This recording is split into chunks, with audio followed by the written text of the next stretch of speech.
እኔ የዛሬው ጉባኤ ሚሊኒየም አዳራሽ ነው የተካሄደው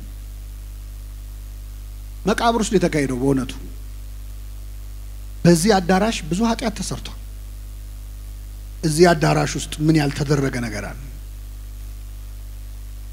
በመዝሙር የተባረከ አዳራሽ እንዳልሆነ መቼስ ታውቃላችሁ እዚህ ቦታ ላይ ብዙ ስካር አለ ብዙ ጭፈራ አለ ብዙ ድብድብ አለ እዚህ ቦታ ተጣልተው ተገዳለው የታሰሩ የሞቱ ሰዎች አሉ ለኃጢያት ሰው የሚቀጣጠርበት ቦታ ነው እኛ ለቅድስና ነው የተጠራነው ዛሬ ጌታ ወደ መቃብር መምጣት ልማዱ ነው ያም ባይሆን መንፈሳዊ ነገር ልንተው ጾም ልናቆም ጸሎት ልናቆም መንፈሳዊ ትጋታችንን ልንቀንስ መንገድ የጀመርን ሰዎች አለን አረ ፈጣሪ የለም ወደ ማለት እየሄድን ያለን ከኋላ እናቱ ወይኔ ልጄ እያለች ተከተለው ነበር የተባለች ደግሞ መከረኛዋ ቅድስት ቤተክርስቲያን ነች እኛ ከቤቱ ስንወጣ ቤተክርስቲያን እያለቀሰች ነው የምትከተለን ወይኔ ልጄ እያለች ቀባሪዎች ደግሞ አሉ ይሄ ልጅ እኮ ተስፋ የለውም ከዚህ በኋላ ያሉ የሚቀብሩን ሰዎች አቤት ኃጢያት ስትሰራ ሰው ሲያገኝ ማን ይምርሃል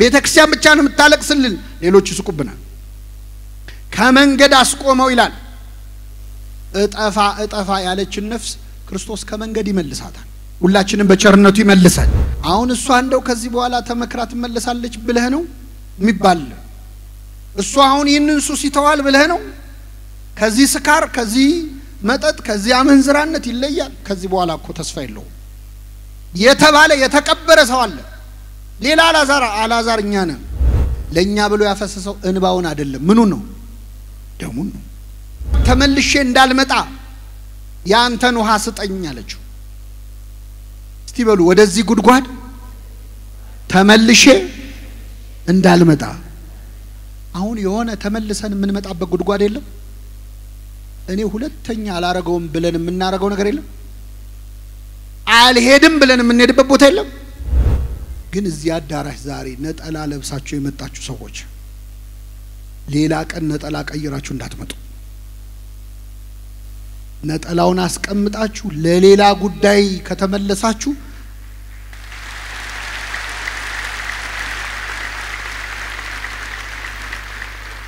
አላዛር ራሱን አጠፋ ማለት ነው እንግዲህ ትዛት የለት ወሱ ትዛት ሰዓት እንተባት ይወርድ መንፈስ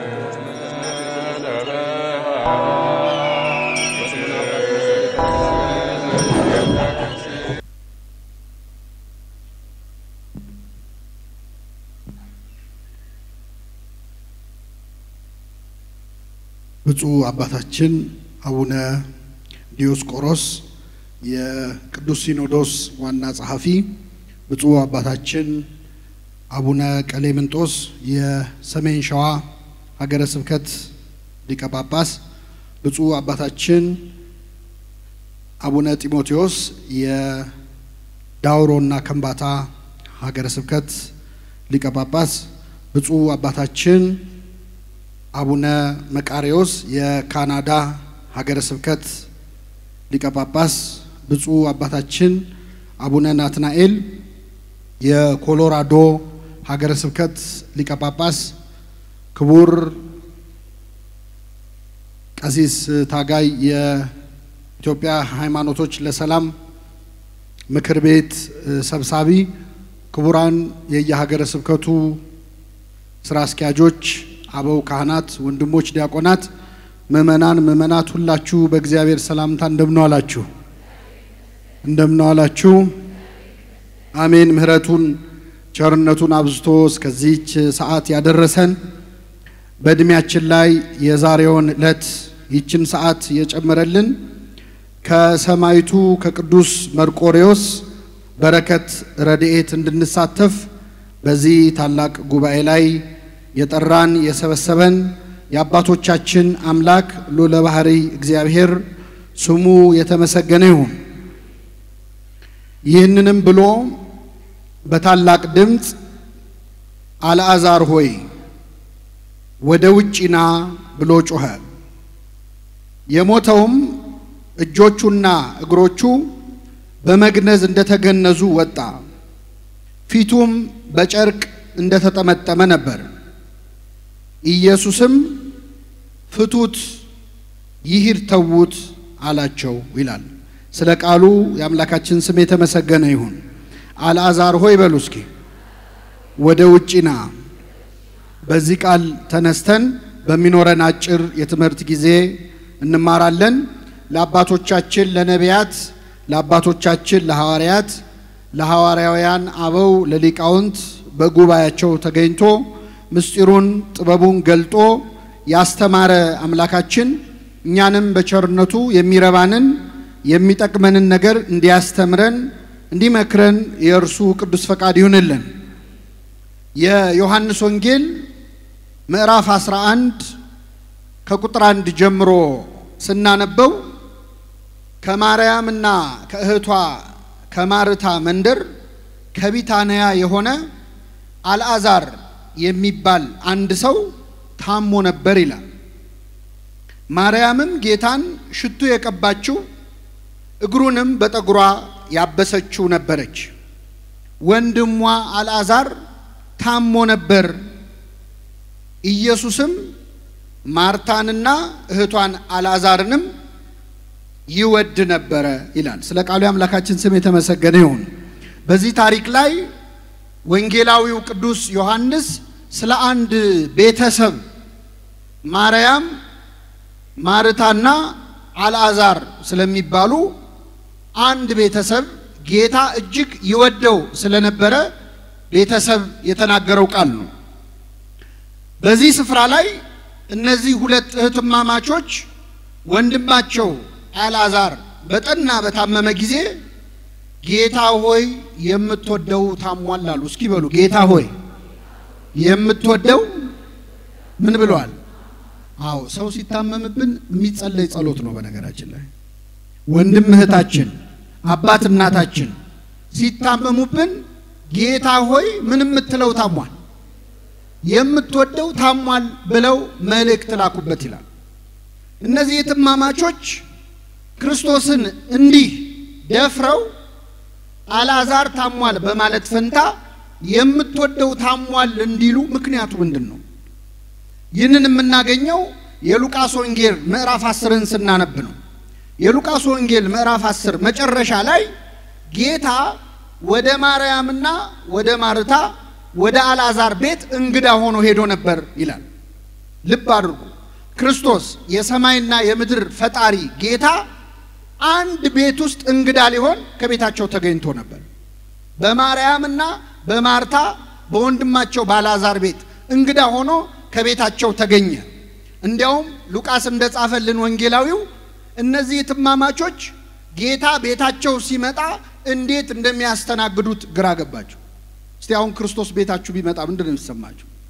ወደ እነሱ ቤት የገባ ጌታ ወደ ሁላችን ቤት ይገባልን። እሱ ሲመጣ ያስጨንቃል አይደል? የሰማይ እንግዳ ነው፣ አምላክ ነው። ስለዚህ እነዚህ ሁለት እህትማማቾች ተጨነቁ። አንደኛዋ ማርታ የተባለችው ታላቅ እህት ክርስቶስን ለማስተናገድ የሚያስፈልገውን ምግብ ልትሰራ ወደ ጓዳ ገባች። ሁለተኛዋ እህቷ ማርያም ግን የለም ምግቡ ይቅር ቁጭ ብዬ ቃሉን ብሰማ ይሻላል ብላ ከክርስቶስ እግር ስር ቁጭ አለች ይላል። ከሁለቱ ጥሩ ያደረገው ማን ነው? ጓዳ የገባችው ነች ወይስ እግሩ ስር ቁጭ ያለችው? ከኔ ጋር ናችሁ? እግሩ ስር ቁጭ ያለችው ነች። እሺ እዚህ መሃል እህት ያላችሁ እስቲ እጃችሁን አውጡ። እህት ያላችሁ እህቶች ብቻ አውርዱ። ቤታችሁ እንግዳ ሲመጣ እህታችሁ ከእንግዳው ጋር ቁጭ ብትል ነው ደስ የሚላችሁ? ጓዳ ብትገባ ነው ደስ የሚላችሁ? ለምን ታስመስላላችሁ? አንቺ እንደውም እንግዳ ሲመጣ ጓዳ ላለመግባት ብለሽ ከእንግዳ ጋር ቁጭ የምትዩ ነገር አለ ይባባላሉ ብዙ እህቶች እኮ አይደል እንዴ? ተመልከቱ። ማርያም ከጌታ ጋር ከእንግዳው ጋር ነው የተቀመጠችው። ማርታ ግን ጓዳ ገብታ ለጌታ የሚያስፈልገውን ልታዘጋጅ ወደዚያ ወደዚህ ስትል ቆየች። ከሁለቱ ጥሩ ያደረገች ከፍቅሯ የተነሳ ማርታ ነው የምትመስለው። ግን እዚያ ቤት የመጣው እንግዳ እኮ ተራ እንግዳ አይደለም፣ መድኃኒታችን ኢየሱስ ክርስቶስ ነው። ክርስቶስ ቤት መጥቶ የምን ጓዳ ጓዳ ማለት ነው? ቅዱስ ኤፍሬም ሶርያዊ ማርታ ምግብን ለፈጠረው አምላክ ምግብ ልትሰራ ወደ ጓዳ ገባች ይላል። ምግብን የፈጠረው አምላክ እሱ ነው። የሱ ምግቡ መጠጡ እኛ መመለሳችን ነው። ይሄ አልገባትም። ወጥ ልትሰራ ምግብ ልታቀርብ ሙያዋን ልታሳይ ጓዳ ገብታ 30 ድስት ጥዳ ወዲያ ማለት ጀመረች። ማርያም ግን ቁጭ ብላ ከክርስቶስ እግር ስር ትማር ነበር ይላል። ይህን ጊዜ ጥቂት እንደቆየች ማርታ እኔ ሳስበው ወንጌሉ አይልም ግን ሳስበው ብዙ ድስት የጣደች ይመስለኛል። አንዱ ሲያርባት አንዱ ሲያስቸግራት መጨረሻ ላይ ወደ ጌታ መጣችና ጌታ ሆይ እኔ እንድሰራ እህቴ ብቻዬን ስትሆኝ አይገድህም ምን አለች። ወገቧን ያዘች አይመስላችሁ? አነጋገር እኔ እንድሰራ እህቴ ብቻዬን ስትሆኝ አይገድህም እንድታገዘኝ ንገራት አለች። ልብ አድርጉ። ነይ ብላ ጠርታ አግዥኝ እንጂ ምን ሆነሽ ነው ማለት ትችላለች አትችልም? ትችላለች። ግን ጌታ ፊት ማሳጣት ነው የፈለገችው። እኔ እንድሰራ እህቴ ብቻዬን ስትሆኝ አይገድህም እንድታገዘኝ ንገራት አለችው። ይህን ጊዜ ጌታ ማርታ ማርታ ስለ ብዙ ነገር ትጨነቂያለሽ ትታወቂማለሽ፣ የሚያስፈልገው ግን ጥቂት ወይም አንድ ነገር ነው። ማርያምስ የማይቀሟትን በጎ እድልን ምን ብላለች? መርጣለች፣ ከርሷም አይወሰድባትም ማለት። ይህ የማይቀማ በጎ እድል ምንድነው? ቁጭ ብሎ ከክርስቶስ እግር ስር ቃሉን ምን ማለት መስማት። ከማንኛውም አገልግሎት በላይ በተለይ ቤተክርስቲያን ለምናገለግል ሰዎች ይሄ ታሪክ እንዴት ይከብዳል መሰላችሁ? ቤተክርስቲያን አገልጋይ የሆናችሁ እዚህ ማለት ትኖራላችሁ። ብዙዎቻችን ቁጭ ብሎ ከመማር ወዲያ ወዲህ የማለት የማርታ ሲንድሮም ያለበት ሰው አለ። አርፎ መማር የሚጨንቀው ልክ ጉባኤ ሲጀምር መስተንግዶ የሚያምረው ሰው አለ፣ ስብሰባ የሚያምረው ሰው አለ። እንደ አገልጋይ ካያችሁት አባቶቻችን ግን ከዛ በላይ አስተምረውበታል። ማርያምና ማርታ የመነኮሳትና የሰባ ዓለም ምሳሌ ናቸው። ማርያም ቁጭ ብላ ከጌታ እግር ስር ቃሉን ስትሰማ ነበር። እሷ የዚህ ዓለም ሰዎች ምሳሌ የመነኮሳት ምሳሌ ነው። ነው በብህትውና ዓለምን ጥለው የዓለምን ሐሳብ ጭንቀት ትተው ከክርስቶስ ጋር ብቻ ለመሆን ወደ በረሃ የሄዱ ዳዋ ልሰው ጤዛ ልሰው ዳዋ ተንተርሰው የሌሊቱን ግርማ ሳይፈሩ በየገዳሙ ያሉ እንደ ማርያም ክርስቶስን የሚያገለግሉ መነኮሳት አሉ። በረከታቸው ይደርብን። አዎ ክብር ነው። የማይቀማ በጎ እድል ነው የመረጡት። ምንኩስና ቀላል ነገር እንዳይመስለን። መነኮሳትን ለመተቸት አፋችሁን እንደው እንዳታስለምዱት። የመነኮሱ ቀን ይበልጡናል። የመነኮሱ ቀን ማርያምስ የማይቀሟትን በጎ እድልን ምን ብላል መርጣለች፣ ከሷ አይወሰድባትም። ማርታ ግን የኛ እዚህ ዓለም ላይ የምንኖር ሰዎች ምሳሌ ነች። አባቶቻችን ማርያምና ማርታን የሰባ ዓለምና የመነኮሳት ልክ እንደ ዘኪዮስና እንደ ማቴዎስ ቀራጭ ነበረ፣ ዘኪዮስም ቀራጭ ነበረ። ሁለቱም ክርስቶስ አስተማራቸው። ተከተለኝ ብሎ ያኛውን ከሾላ ወረድ ብሎ ይሄኛውን ከስራው ጠራቸው። ሁለቱም ሙያቸው ቀራጭ ነበር፣ ኃጢያተኞች ነበሩ። ዘኪዮስ ምን አደረገ? ክርስቶስን በቤቱ ተቀብሎ ካለኝ እኩሌታ ለደሃ ሰጣለሁ አለ። ካለኝ ምኑን? እኩሌታው። ዘኪዮስ የሰባ ዓለም ምሳሌ የኛ ምሳሌ ነው። ማቴዎስ ግን ያለውን በሙሉ ደግሶ ለደሃ አብልቶ ክርስቶስን ተከተለው። የመነኮሳት ምሳሌ ነው። ስለዚህ ማርያምና ማርታ ብዙ ትርጉም አላቸው። የነፍስና የሥጋ ምሳሌ ናቸው። ሥጋችንና ነፍሳችን እንዴት ነው የሚጣሉት? ነፍሳችን ቁጭ ብላ ቃሉን መስማት ትፈልጋለች አትፈልግም? ትፈልጋለች። ሥጋችን ግን ቁጭ ብላ 30 ቦታ ትሄዳለች። አሁን እዚህ ቁጭ ብሎ ቤቱ ደርሶ ያልመጣ ሰው አለ? ነገ ስንት ሰዓት ነው ስራ ምገባ ያላለ ሰው አለ? የማርታ ችግር አለብን። ሥጋችን ማርታ ታስቸግራለች፣ ነፍሳችን ማርያም ግን ቃሉን መስማት ትፈልጋለች። በብዙ ተርጉመውታል አባቶቻችን እና በቤታቸው ክርስቶስን የተቀበሉ የጌታ ወዳጆች ናቸው። አሁን የዮሐንስ ወንጌል ምዕራፍ 11 ላይ ለመልሳችሁ የማርያምና የማርታ ወንድማቸው አልዓዛር በጠና ታመመ ይላል። ሲታመም ወደ ክርስቶስ ላኩበት። ጌታ ሆይ የምትወደው ምን ብሏል? ታሟል አሉ። ይህን ጊዜ ክርስቶስ ጥሪያቸውን ሰምቶ ግን አልሄደም። አንድ ቀን 2 ቀን ቆየ። በሁለተኛው ቀን አልዓዛር ሞተ። አልዓዛር ሲሞት ክርስቶስ ለደቀ መዛሙርቱ ወዳጃችን አልዓዛር ተኝቷል አለ። ላስነሳው ሄዳለሁ አለ። ወዳጃችን አልዓዛር ምን ብሏል? ተኝቷል። ለክርስቶስ ሞት እንቅልፍ ነው። ልብ አድርጉ። ተኝቷል፣ ላስነሳው ሄዳለሁ አለ። ተኝቶስ ከሆነ መልካም ነው ያልፍለታል አሉ ሐዋርያት። እንቅልፍ ከሆነ የለም አልዓዛር ሞቷል አላቸው። በክርስቶስ አይን ሞት እንቅልፍ ነው። ምክንያቱም ክርስቶስ የሞተን ለማስነሳት የሚፈጅበት እኛ የተኛን ሰው ለመቀስቀስ ከሚፈጅብን የፈጠነ ነው። ሞት እንቅልፍ ነው። በክርስቲያኖች አይን በሙሉ አንቀላፋ ተብሎ የተጻፈው ለዚህ ነው። አንቀላፍተው ስላሉት ተስፋ እንደሌላቸው እንዳታዝኑ ይላል ቅዱስ ጳውሎስ። ሞት ለክርስቲያን እንቅልፍ ነው። ከኔ ጋር ናችሁ?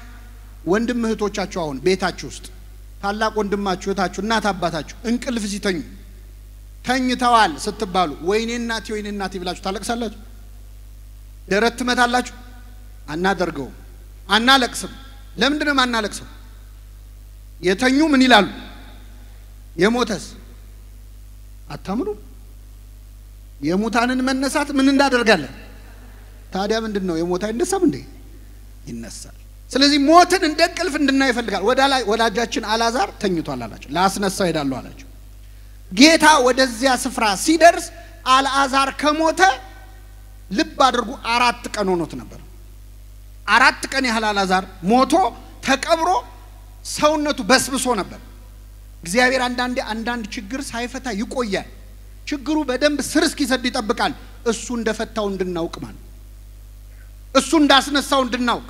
አልዓዛር በሞተ በለቱ ቢያስነሳው አልሞተም ነበር እኮ መልሶት ነው ሊል ይችላል።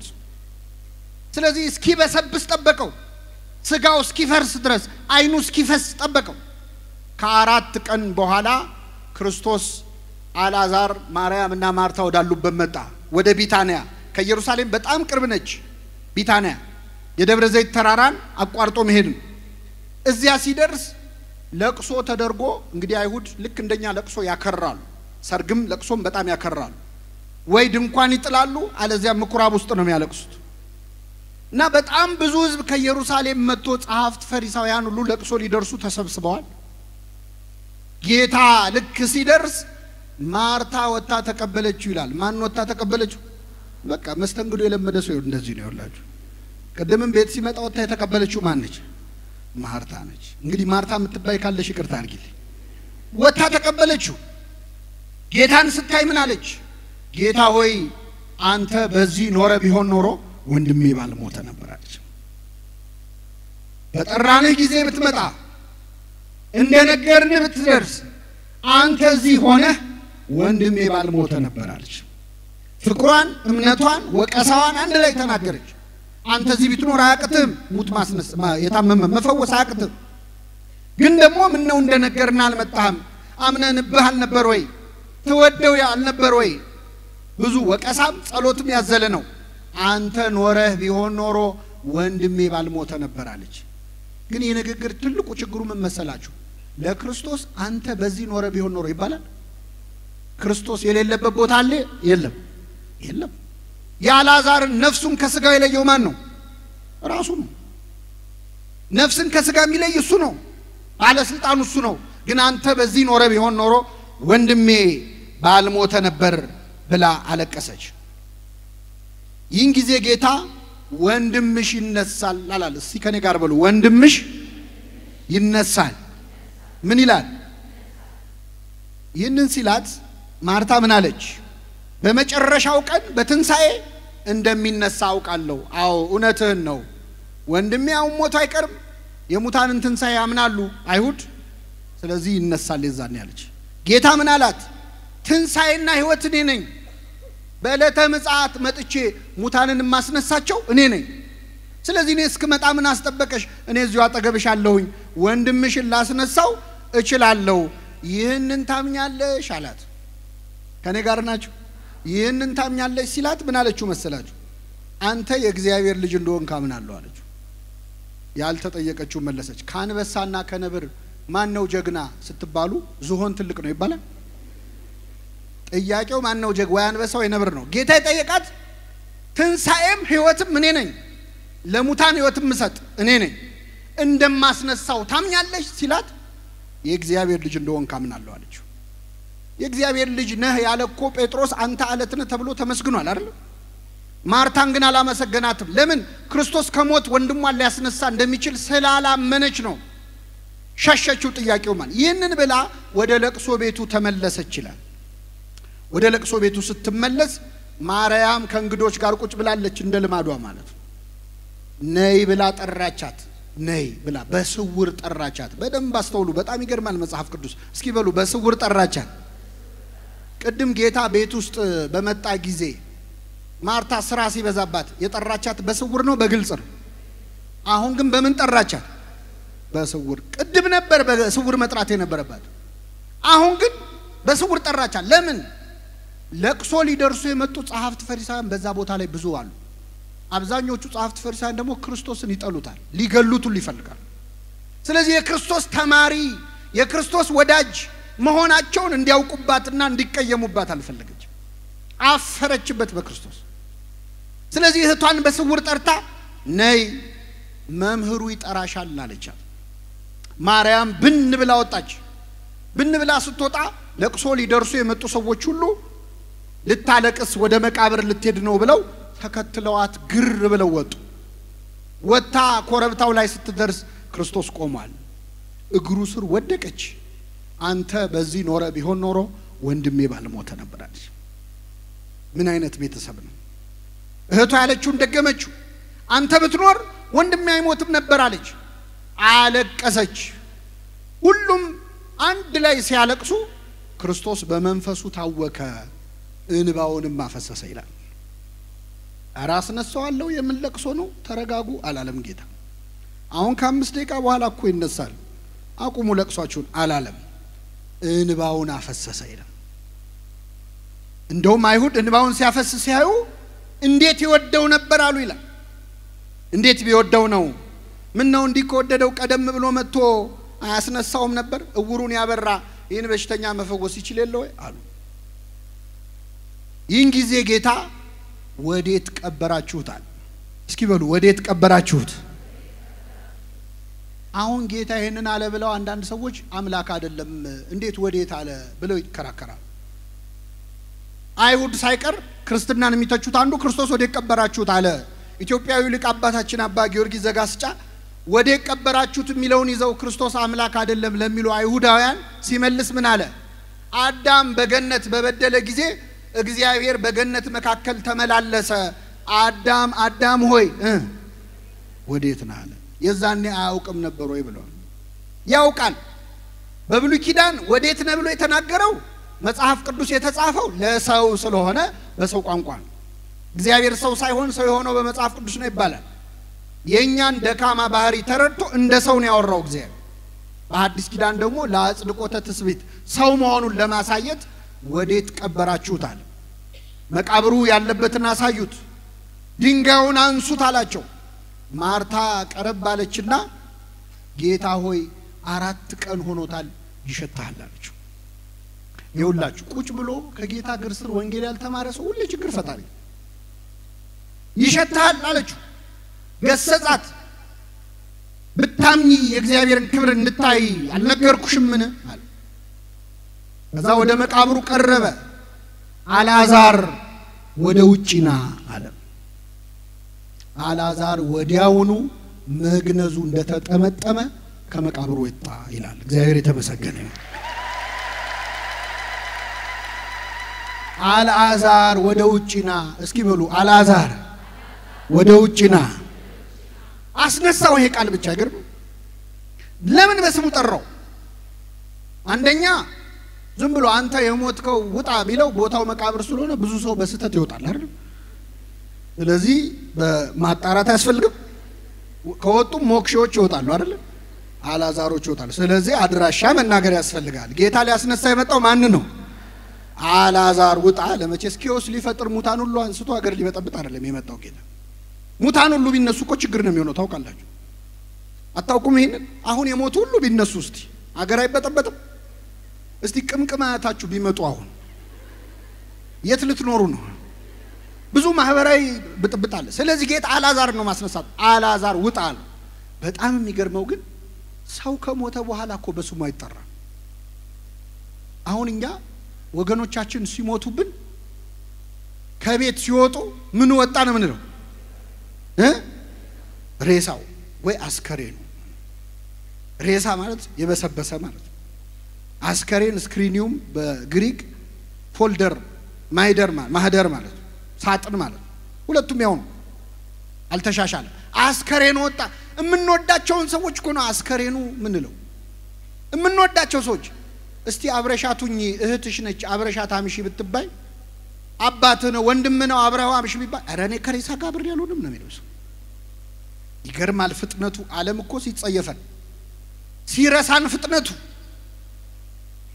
ሳምንት እኮ ሁለት ሳምንት በኋላ እኮ ጭራሽ ነው የሚረሳን ተወሰነ ቤተሰብ ይቆስላል ያለቅሳል ከ10 ዓመት ከ20 ዓመት በኋላ ግን ፊታችን እንኳን እንደሚረሳ ታውቃላችሁ የሞቱብንን ሰዎች እንኳን እናስታውሳቸው መልካቸው ምን እንደሚመስል አሁን እንኳን ፎቶ ስላለ ቪዲዮ ስላለ ሄደናል ቅድማት የሆኑት ግን 100 ዓመት 200 ዓመት የሞላቸውንማ ማንንም አያስታውሳቸው የማይረሳቸው ማብቻ ነው አይገርምም በለተ ምጽአት እኔን ለምን አላስነሳኸኝም ብሎ የሚጠይቀው የለም ግን ያስነሳል አስታውሶ እያንዳንዱን አጥንት ቆጥሮ ያስነሳው አላዛር ውጣ አለው አላዛር ከነመግነዙ ወጣ ቅዱስ ኤፍሬም ሶሪያዊ ምን ይላል አላዛር ሁለት የተለቀሰለት ይላል አንደኛው ከዚህ ከቤት ሲሄድ እህቶቹና ዘመዶቹ አልቀሰው ሸኙት ሲኦል ገባ ያው በብሉይ ኪዳን ምንም ቢያረክ ሲኦል ነው መግቢያው ከዛ ጌታ አላዛር ውጣ ብሎ ሲጠራው ደግሞ አጋንንት አለቀሱ አገኘን ብለው የተደሰቱበትን ነፍስ አጡት ድጋሚ አላዛር ከነመግነዙ ወጣ ፍቱትና ይሂድ አለ አላዛርን ከመቃብር ያስነሳ ሁላችንን ካለንበት መቃብር ያስነሳል ምን ይያለ ነው እግዚአብሔር ነው አላዛር ወደ ውጭና ማለት ለኛ ለዚህ ዘመን ሰዎች ምንድነው ትርጉሙ ይህንን ነግሬያችሁ አበቃለሁ ሰዓታችን አጭር ስለሆነ እስቲ ከኔ ጋር በሉ አላዛር ወደ ውጭና በነገራችን ላይ በመጽሐፍ ቅዱስ ሞት ሆኖ ያቀም ትንሳኤ ብቻ አይደለም ሁሉም ትርጉም አለው ለምሳሌ አዳምና ሔዋንን በገነት ሳሉ ይህንን ዕፀ በለስ ብትበሉ ሞትን ምን ትላላችሁ በበላችሁ ቀን ሞትን ትሞታላችሁ አላችሁ አዳምና ሔዋን በበሉ ቀን ሞቱ አልሞቱ መልሱልኝ ሞቱ ሔዋን እንደበላች እዛው ክልትው ብላ ወደቀች አዳም እንደገመጠው ወደቀ ኖረዋል ረጅም አመት ኖረዋል ምንድነው ይያለ ያለው ሞት የተባለው የነፍስና የሥጋ መለየት አይደለም እስመ ሞት አለ ነፍስ ርሂቅም እግዚአብሔር የነፍስ ሞቷ ከእግዚአብሔር መራቅ ነው ከእግዚአብሔር መለየት ስለዚህ ሞተ የሚባለው አንድ ሰው ነፍሱ ከሥጋው ሲለይ አይደለም የነፍሱ ነፍስ ከሆነው ከእግዚአብሔር ሲለይ እሱን ያጣንቀን ሞተና ስለዚህ ክርስቶስ ሙት ሲያስነሳ ሙት ያስነሳ ብቻ አይደለም ለኛ ለኃጢአተኞቹ ሊለን የፈለገው ነገር አለ መድኃኒታችን ኢየሱስ ክርስቶስ በስም የሚታወቁ 3 ሰዎች ከሞት አስነስቷል 3 ሰዎች የመጀመሪያ ኢያኢሮስ የሚባል የምኩራብ አለቃ ወደ ጌታ መጣ ይላል የሉቃስ ወንጌል ምዕራፍ 7 ላይ ከጌታችን እግር ስር ተደፋ ጌታ ሆይ ልጄ በጠና ታማብኛለች እባክህ ድረስልኝ ብሎ ለመነው እውነትም ገና እድሜዋ የ12 ዓመት ልጅ የምታሳሳ መልካም ሕፃን ልትሞትበት ደርሳለች እባክህ አስነሳልኛል እሺ ያለ ጌታ መንገድ ጀመረ የታመመችዋን ልጅ ሊፈውስ ማለት እየሄደ ያለ በጣም ብዙ ህዝብ ስለነበር ክርስቶስን የሚከተለው የ5 ገበያ ህዝብ ስለሆነ ሰው በሰው ላይ ሲጋፋ ጌታ እዛ ቤት ለመድረስ ጊዜ ፈጀበት ግን ጊዜ ቢፈጅበትም መንገድ ላይ ስራ አልፈታም አንዲት ሴት መጣ የልብሱን ጫፍ ነክታ ደሟ ምን ሆነ ቀጣለ አይገርማችሁ ክርስቶስ ሊፈውስ መጥቶ ይፈውሳል ሊፈውስ እየሄደ ይፈውሳል እግረ መንገዱን ይፈውሳችሁ አምላካችን ሁላችንን ይፈውሳል ሊፈውስ እየሄደ ይፈውሳል ጨርቁን ነካችሁ 12 ዓመት ይፈሳት የነበረው ደም ቀጣለ እሷን ፈውሶ የታመመችዋ ልጅ ቤት የኢያኢሮስ ልጅ ቤት ሲደርስ መምህሩን አታድግመው ልጅቷ ሞታለች አሉ እንደው በከንቱ መጣ እዚህ ድረስ ልጅቷ ሞታለች አታድክመው አሉ ይህን ጊዜ ጌታ ምን አለ ተኝታለች እንጂ አልሞተችም አለ ገና ተኝታ ነው ያለችው አልሞተችም አለ ሳቁበት በደንብ አይተዋታል መሞቷን አረጋግጠዋል ስለዚህ እየተያዩ ሳቁበት ጌታ ወደዚያ ቤት ገባ ሁሉንም ውጡ አላቸው የሳቁትንም ሁሉ አስወጣቸው የልጅቷን እናት አባት አስቀረና ከሐዋርያቱ 3 ይዞ የምስጢር ሐዋርያት ጴጥሮስ ዮሐንስ ያዕቆብን ይዞ ገባና የተኛችበት አልጋ ጋር ደረሰ እውነትም ልጅቷ ሞታለች እጇን ያዘና ጣቢታ ሆይ ተነሽ አንቺ ጎበዝ አንቺ ወጣት ተነሽ አላት እዚህ ላላችሁ ወጣቶች አንቺ ወጣት ተነሽ ይበላችሁ ክርስቶስ እንዴት ያለ ቃል ነው ጣሊታ ሆይ ተነሽ ጣሊታ ቁሚ በዕብራይስጥ ተነሽ አላት ወዲያውኑ ተነሳች ምግብ ስጧት አለ ትብላ ምግብ ስጧት አለ ምታሃት እንዳልሆነ የምርም እንዳስነሳል ለማሳየት ይችል ልጅ አስነሳት አንድ ብሎ ሁለተኛ ናይን በሚባል መንደር ላይ ጌታ እየሄደ ያለ ሰዎች በቃሬዛ ሬሳ ይዘው ሊቀብሩ እየሄዱ መንገድ ላይ ከክርስቶስ ጋር ተገጣጠሙ የሞተው አሁንም ወጣት ልጅ ነው በአስራዎቹ እድሜ ያለ ወጣት እናቱ ከኋላ ወይኔ ልጄ እያለች ደረቷን እየደቃች እያለቀሰች ትከተላለች ህዝቡ ከጀርባ አጅቦ ሊቀብር ከናቲቱ ጋር አብሮ እያለቀሰ እየሸኘ ያለ ጌታ አስቆማቸውና ሴቲቱን አታልቅሺ አላትና ቃሬዛውን ነካው አንተ ጎበዝ ተነሳለው ያ ልጅ አፈፍ ብሎ ቀና ብሎ እዛው ቃሬዛ ላይ ቁጭ አለ ይላል ስሙ የተመሰገነ ይሁን አምላካችን እስቲ አሁን ቀባሪዎቹ ብትሆኑ እንዴት ነበር እልል የምትሉት ቀባሪዎቹ ብትሆኑ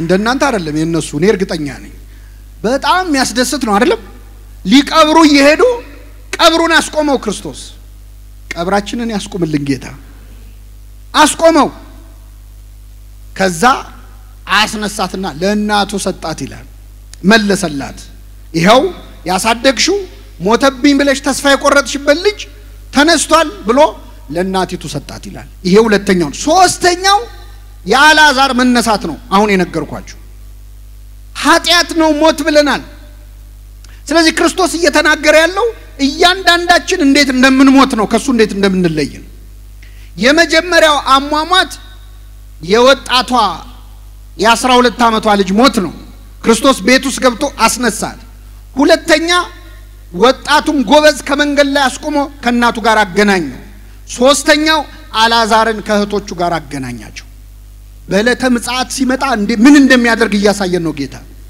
ዳግም ልፈርድ ስመጣ እናት ልጇን ታገኛለች ልጅ የሞተብሽ እናት አልቅሰሽ እንዳትቀሪ እንዳትሰበሪ ከልጅሽ አገናኝሻለሁ ልጅ የሞተችብህ አባት ተሰብረህ እንዳትቀር ትገናኛላችሁ ወንድማችሁን እህቶች ወንድማችሁን ታገኛላችሁ የሞቱብን ወገኖቻችንን በዕለተ ምጽአት እናያቸዋለን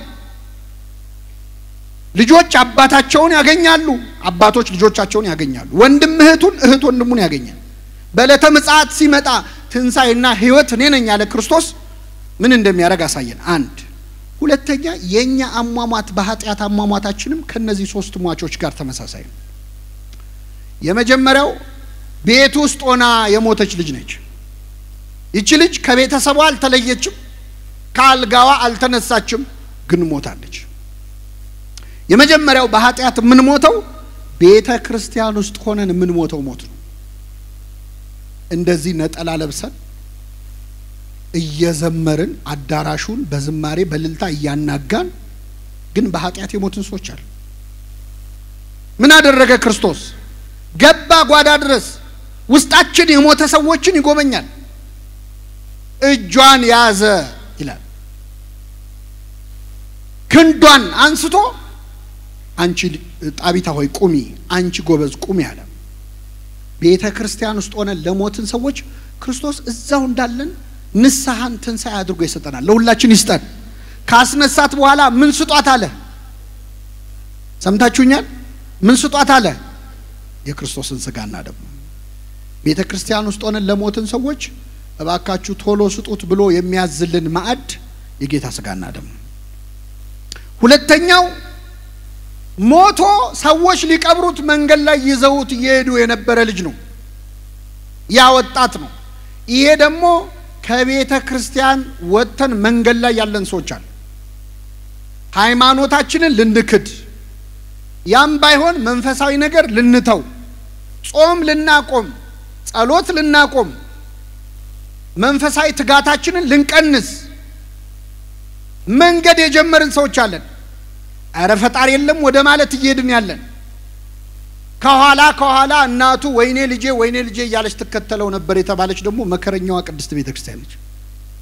እኛ ከቤቱ ስንወጣ ቤተክርስቲያን እያለቀሰች ነው የምትከተለን ወይኔ ልጄ እያለች።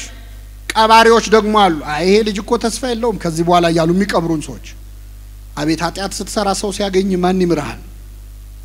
አረ ይመለስ የሚል የለም እኮ ቤተክርስቲያን ብቻ ነው የምታለቅስልን፣ ሌሎች ይስቁብናል። ከመንገድ አስቆመው ይላል። እጠፋ ያለችን ነፍስ ክርስቶስ ከመንገድ ይመልሳታል። ሁላችንም በቸርነቱ ይመልሳል። ሶስተኛው ከተቀበረ ስንት ቀን ይሆነው? አይሰማም፣ ሸቷል።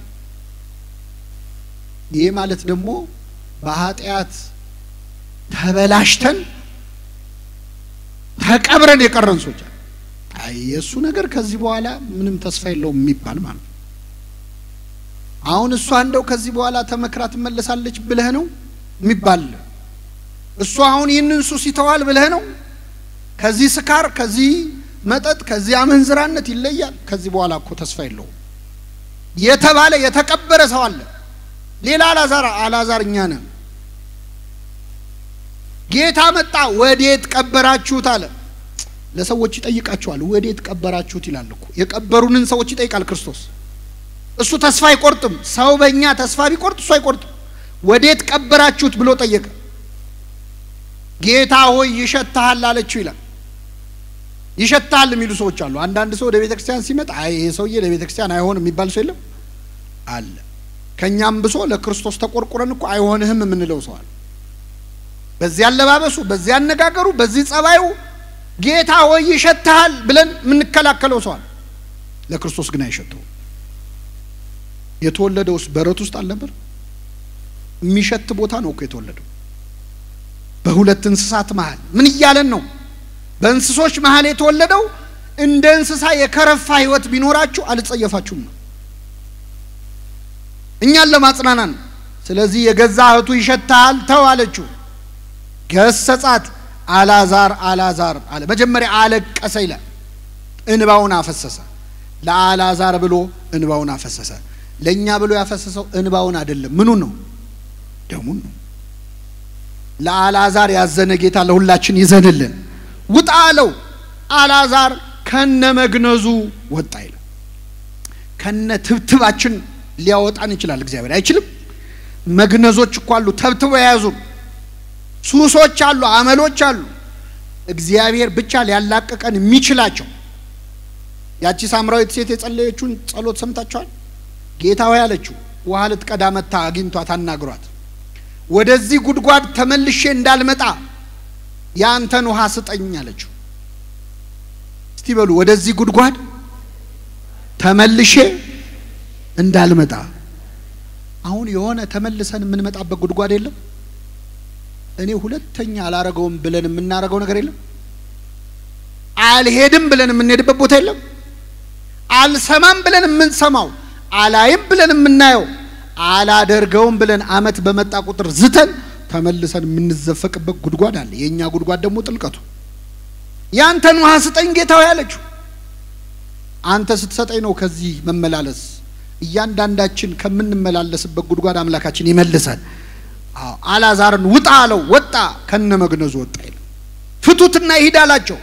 ማንን ነው ፍቱት የሚለው? ካህናትን ነው። ከኃጢአት ማሰሪያ እግዚአብሔር ይፍታ የማለት ስልጣን ያላቸው መተው ፈቱት። ሐዋርያቱ ይተውት አለ። አላዛር በመካከላቸው ሄደ። አላዛርን ወደ ውጪ ውጣ ብሎ ካለበት መቃብር ያወጣ አምላክ ሁላችንን ካለንበት ኃጢአት ያወጣል። አንድ ነገር ጠይቂያችሁ ልውረድ።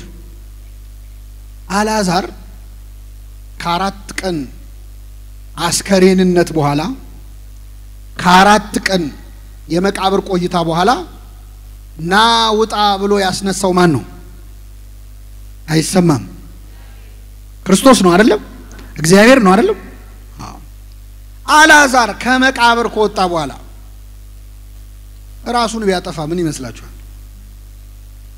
ወይ በአመቱ ወይ በሳምንቱ ራሱን ቢገድል አታዝኑ? ታሪኩ ራሱ አይመችም አይደል? አላደረገውም። አልዓዛር እስከ ሕይወቱ ፍጻሜ ድረስ በቅድስና ኖሮ ሳይፕረስ የምትባል ቆጵሮስ የምትባል ሀገር ጳጳስ ሆኖ አገልግሎ በመጨረሻ በክብር ነው ያረፈው። በረከቱን ያሳድርብን። ሞቷል። አልዓዛር ተነስቶ አልቀረም፣ ሞቷል። ለዚህ ነው በነገራችን ላይ ከነ መግነዙን ይወጣው አይደል? ጌታ ሲወጣ መግነዙን ትቶ ነው። አልዓዛር ሲወጣ ግን መግነዙን ይዞ ነው። ለምን? ሌላ ቀን ያስፈልጋል አይደል? መግነዙ ያስፈልጋል ያስፈልግ። ስለዚህ ወጪ ላለማባከን ከነ መግነዙን ይወጣው አልዓዛር ተመልሶ ሞቷል። ግን አልዓዛር ጌታ አስነስቶ ተመልሶ ራሱን ቢገድል ያሳዝናል። ሞት የተባለ ኃጢአት እግዚአብሔር አስነስቶን ተመልሰን ወደ ኃጢአት እንገባለን። እኔ የዛሬው ጉባኤ ሚሊኒየም አዳራሽ ነው የተካሄደው፣ መቃብር ውስጥ የተካሄደው። በእውነቱ በዚህ አዳራሽ ብዙ ኃጢአት ተሰርቷል። እዚህ አዳራሽ ውስጥ ምን ያልተደረገ ነገር አለ? በመዝሙር የተባረከ አዳራሽ እንዳልሆነ መቼስ ታውቃላችሁ። እዚህ ቦታ ላይ ብዙ ስካር አለ፣ ብዙ ጭፈራ አለ፣ ብዙ ድብድብ አለ። እዚህ ቦታ ተጣልተው ተገዳለው የታሰሩ የሞቱ ሰዎች አሉ። ለኃጢአት ሰው የሚቀጣጠርበት ቦታ ነው። እኛ ለቅድስና ነው የተጠራ ነው። ዛሬ ጌታ ወደ መቃብር መምጣት ልማዱ ነው። አልዓዛር ውጣ ብሎ ሊጠራ ማለት ነው። ግን እዚህ አዳራሽ ዛሬ ነጠላ ለብሳችሁ የመጣችሁ ሰዎች ሌላ ቀን ነጠላ ቀይራችሁ እንዳትመጡ። ነጠላውን አስቀምጣችሁ ለሌላ ጉዳይ ከተመለሳችሁ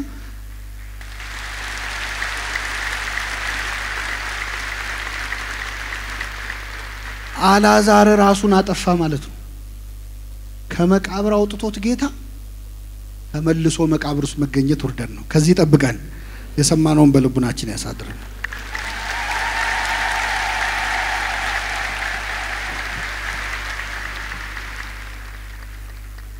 እግዚአብሔርን አመስግኑ ልል ብላችሁ